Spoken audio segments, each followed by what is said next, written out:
A professora Valquíria tem experiência de internacionalização com a França, Estados Unidos, Inglaterra, Alemanha e Japão.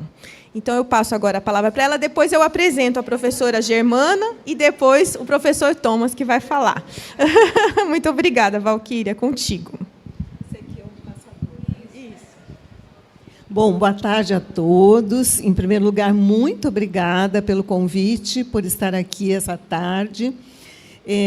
Eu adoro participar dos eventos, né? E, especialmente, esse significativo nosso 20º CEPA, né? E os 10 anos do doutorado do programa. Então, é com grande alegria que eu vou procurar contribuir um pouquinho, falando sobre a questão da internacionalização e o programa de pós-graduação em letras.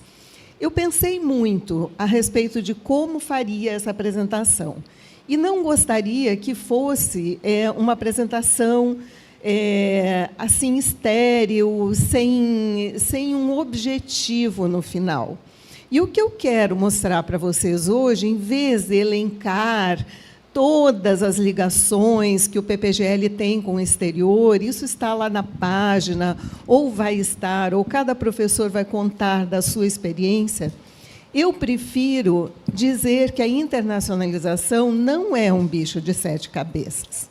E que, assim como eu, né, obrigada, Juliana, pela apresentação, eu tive essas oportunidades de ter todos esses contatos com o exterior, qualquer um de vocês o tem. Todos vocês o têm. O que é preciso é um pouco de, digamos assim, engajamento e cuidado e planejamento da carreira de vocês. Então, eu vou começar do geral, de como a internacionalização é importante para a nossa universidade e para o PPGL. Não há como chegar na nota 7 sem um empenho nosso nesse sentido. E também o quanto a nossa universidade apoia essas questões. Então, vamos lá. Vamos ver se é assim. Onde é que está? É aqui?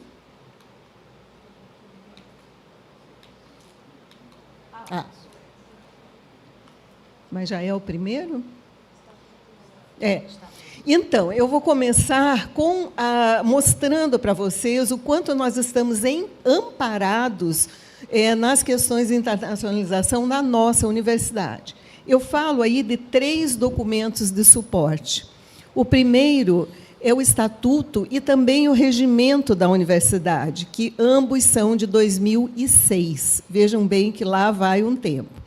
Lá no seu artigo 3º, ele fala da universalização nos princípios da universidade e na diversidade. Quando a gente fala de internacionalização, vocês vão ver depois, no decorrer da fala, que várias coisas estão implicadas, mas a diversidade está presente também. O segundo documento é a Resolução de Políticas Linguísticas, de 2018. Vejam o intervalo aí, e foi justamente quando eu assumi, junto com o Thomas, o ILC, que nós fizemos esse movimento, porque nós precisávamos de um documento que dissesse da importância dessa política linguística para a nossa universidade. E lá, no artigo 3º, fica também, o artigo 2º ali, o primeiro, né? Fica instituídos esses apoios, né? E o reconhecimento de todas as línguas como importantes para a internacionalização, inclusive as indígenas. Tá? Está lá no documento, vocês podem procurar na página da universidade, depois vai aparecer a fonte. E o terceiro documento que eu quero chamar para a atenção de vocês é o Plano Estratégico de Internacionalização da UFPA. E esse eu vou falar um pouquinho mais.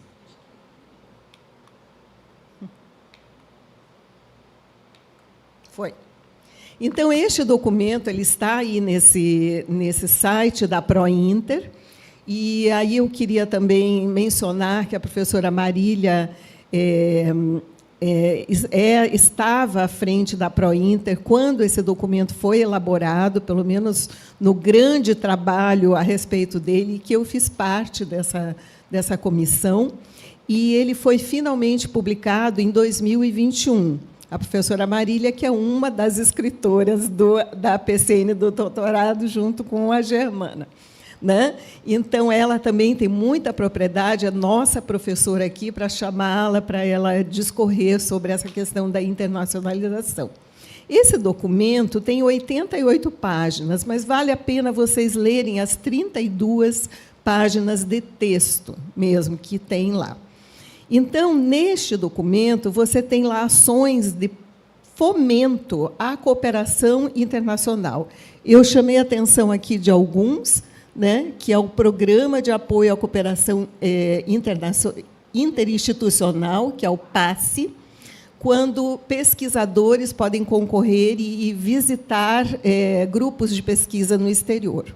O segundo é o Programa de Apoio à Publicação Qualificada, que é o PAPQ, e que esse também é dirigido a discentes. Se vocês tiverem um artigo muito bom que vocês escreveram em português e que vocês quiserem publicar em periódicos internacionais, vocês podem concorrer a esse edital e o artigo será traduzido e muitos periódicos no exterior exigem uma taxa de pagamento. Então, esse programa paga essa taxa para vocês.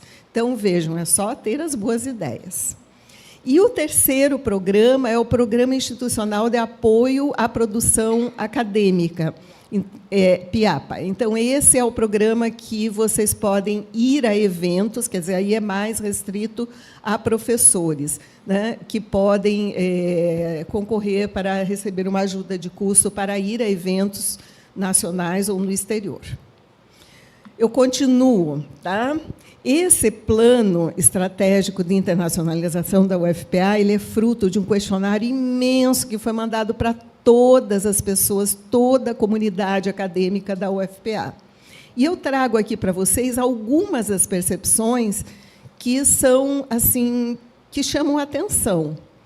Todo mundo, quase, na universidade, reconhece a importância do processo de internacionalização. Vocês têm aí os percentuais.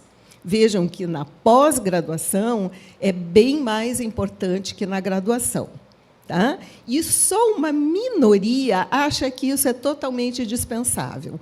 1% dos respondentes na graduação 2% da graduação e 1% só na pós-graduação. Então, vejam, é fundamental para um programa de respeito, né, ele ter essa característica da internacionalização.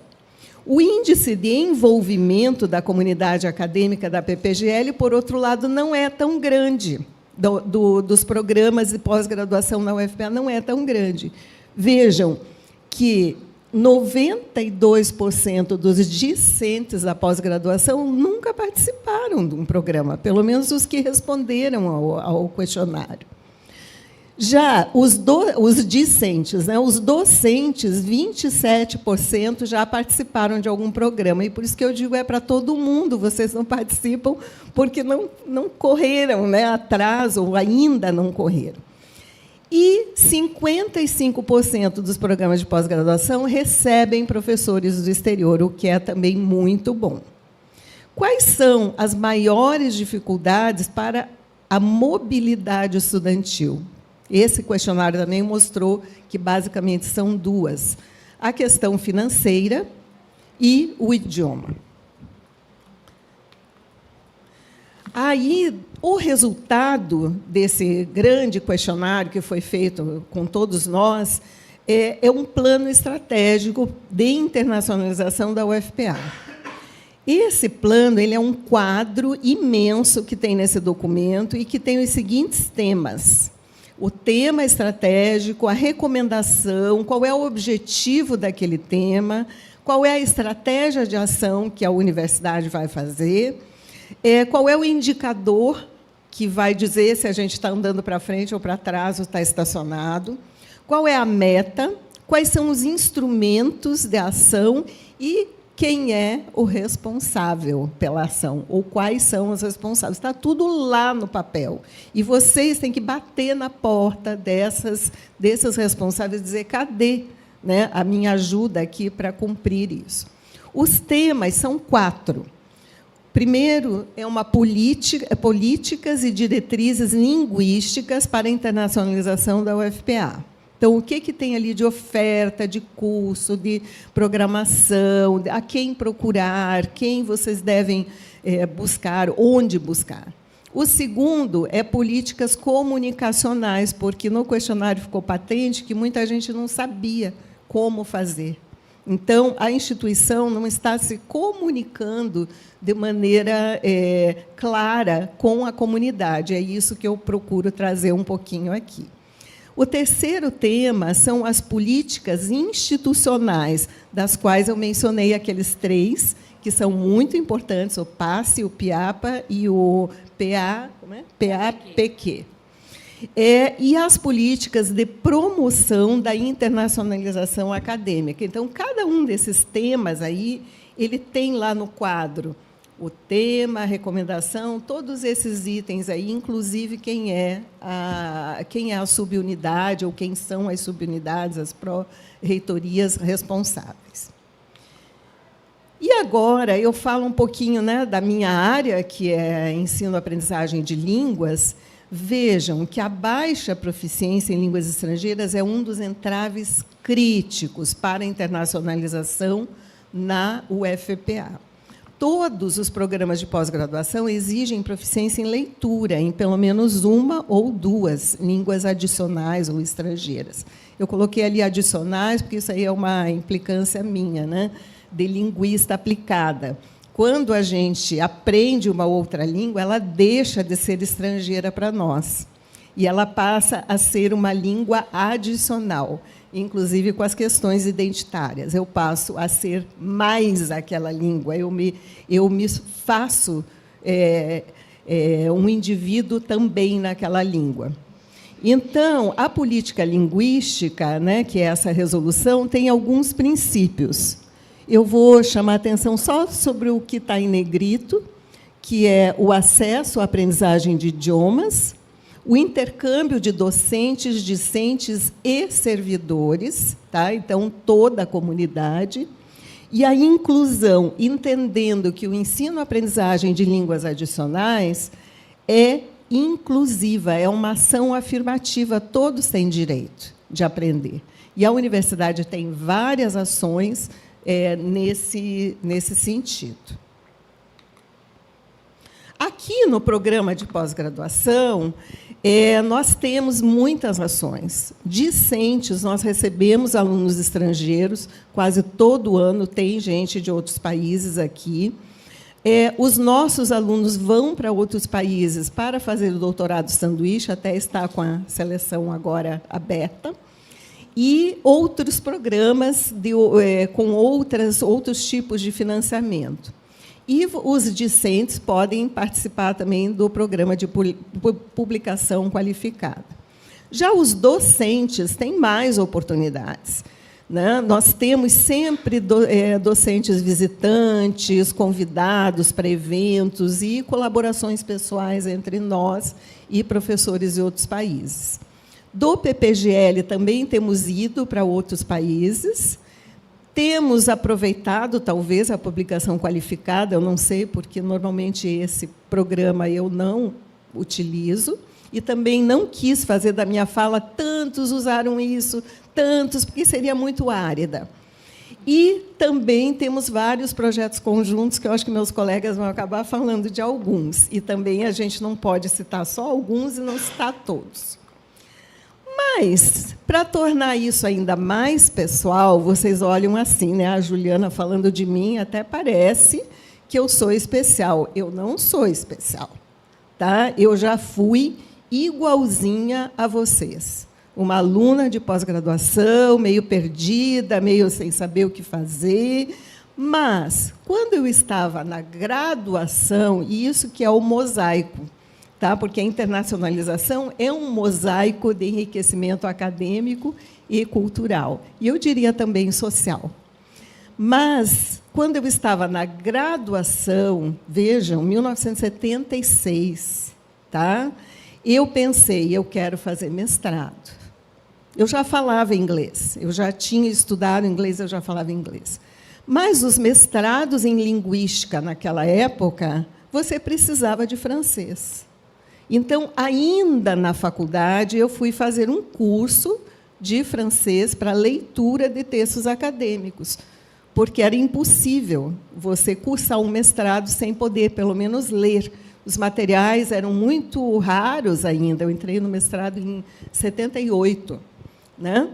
E qual foi a minha surpresa? Quando eu estava lá no mestrado na Unicamp, nós tínhamos uma disciplina chamada Semântica Argumentativa, e o nosso professor, alegremente, no início do semestre, nos avisou que nós teríamos aulas com o professor Oswald Drucot, em francês. E virem-se. Né? Então, eu, que pensava que eu ia ler em francês, eu tive que ouvir, estudar, né? Conversar não era necessário. E hoje, quando eu fui finalizar a apresentação, eu descobri que o professor Drucot ainda é vivo, ele tem 93 anos, ele está lindinho. Essa carinha aqui foi quando ele foi meu professor. Oi? Sim, e ainda mudando, e ele era uma pessoa agradabilíssima, então ele escolhia as palavras, ele sabia dar aulas para alunos que falavam outras línguas.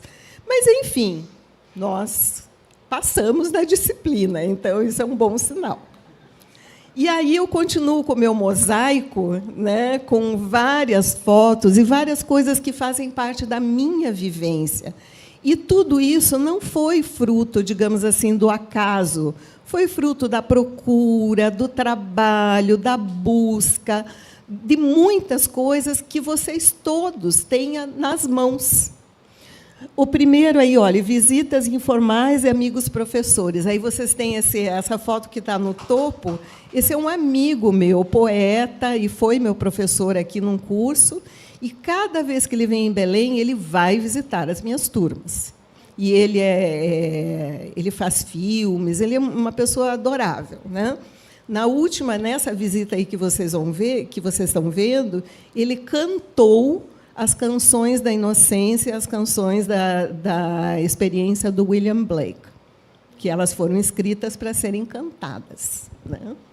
Bom, o doutorado em Toulouse, na França, foi outra surpresa. Eu que lia em francês e que tinha assistido aulas, ou seja, atividades passivas da linguagem, eu acabei por meandros aí da vida, fazendo doutorado em Toulouse. Então, eu tive que aprender a escrever academicamente em francês, não cheguei no nível top, né? Precisei de ajuda. Mas eu fui lá, eu assisti aulas, eu participei da equipe, enfim, eu defendi a minha tese em francês. Fui convidada, depois, para a Universidade de Leipzig, na Alemanha, como professora convidada para falar sobre estratégias de aprendizagem, e fiquei lá uns 40 dias. As palestras foram em inglês, né? Porque o meu alemão não dá para isso, dá para assim para o dia a dia.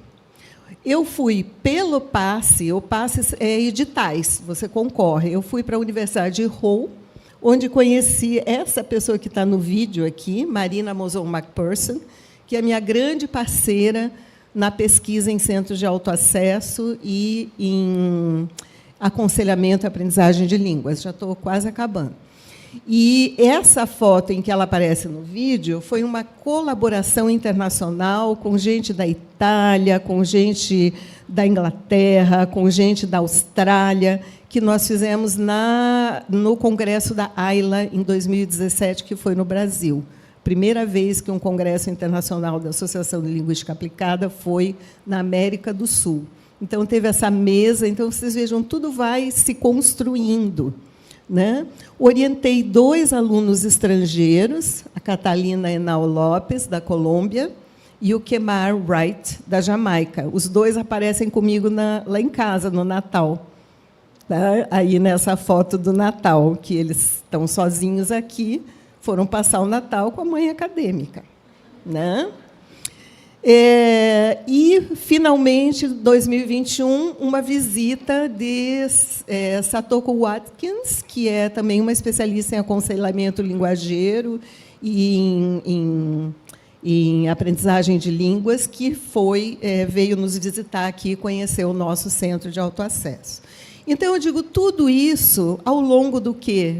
40 anos, 50? 40, Mas vocês todos podem dizer isso e podem falar sobre isso daqui a 40 anos. Todos. Eu acredito. Quais são as dificuldades que vocês vão dizer, mas não dá, porque tem muita burocracia, eu não tenho dinheiro, eu não sei a língua, eu não suporto mudar a minha cultura, não posso comer sem farinha, né? Sem açaí eu não vivo. Eu vou chegar lá, todo mundo vai me julgar, porque eu não faço parte da cultura deles. Então, eu já trago logo a solução, porque a Valquíria é pragmática. Né? Então, para a burocracia, o que precisa? Organização, colaboração. Quem já fez aquela papelada antes pode ajudar vocês a fazer esse ano. Tá? E paciência, porque burocracia é enjoado, mas a gente tem que fazer. Até para concorrer aos editais, né, Germana? Tem um bocado de burocracia, mas a gente faz. Finanças. Aí é preciso se programar e ficar atento aos editais e oportunidades, porque, geralmente, sobra vaga na Fulbright, sobra vaga nos programas aqui da América do Sul, né? Porque as pessoas empacam logo na primeira, ali na burocracia. A língua precisa de um planejamento a médio prazo e engajamento, que é diferente de motivação. Todo mundo aqui é motivado para aprender línguas, né? Mas se engajar é outra coisa.